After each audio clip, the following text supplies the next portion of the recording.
Je voulais te demander, imaginons demain, tu pars de zéro et que tu as un revenu mensuel de 1 500 € par mois. On va dire que tu as un 35 heures, Ouais. tu es à 1 500 € par mois. En, Qu'est-ce que en tu gros, ferais? en gros, je refais le fil de mon histoire et je suis Armatis, Ouais, téléconseiller. exactement, tu Oh, recommences à zéro. ok. Bah en fait, quand j'ai commencé à Armatis, je me rappelle, je gagnais le SMIC.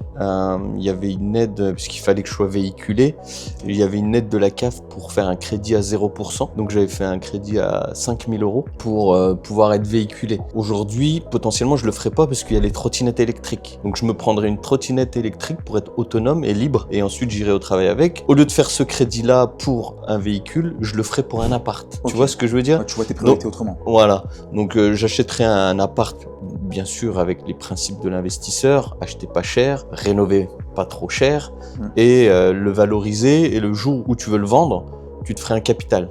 Parce qu'avec la vente d'une résidence principale, t'as pas d'impôt. Je ferai une résidence principale, mais en réfléchissant à la revente. CDI, ça facilite l'obtention d'un crédit. Donc ce crédit-là, je le fais en résidence principale sur 25 ans. La durée la plus longue, comme ça me fait des mensualités faibles.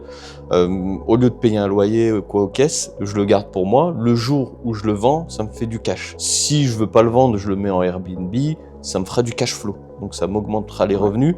Et ensuite, peut-être que je prendrai un studio, un truc pas trop cher, tu vois.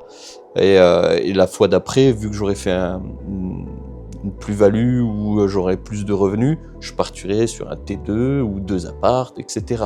Tu vois ce que je veux dire? Je vois très bien ce que tu veux dire. Et donc, déjà, d'un point de vue logement, tu hackes ton logement, tu vois. Ouais. Et derrière, je mettrais, c'est ce que je faisais aussi, même avec 1002 à l'époque, vu que j'étais chez mes parents, je mettais au minimum 200 balles de côté. Je me constituerais une épargne.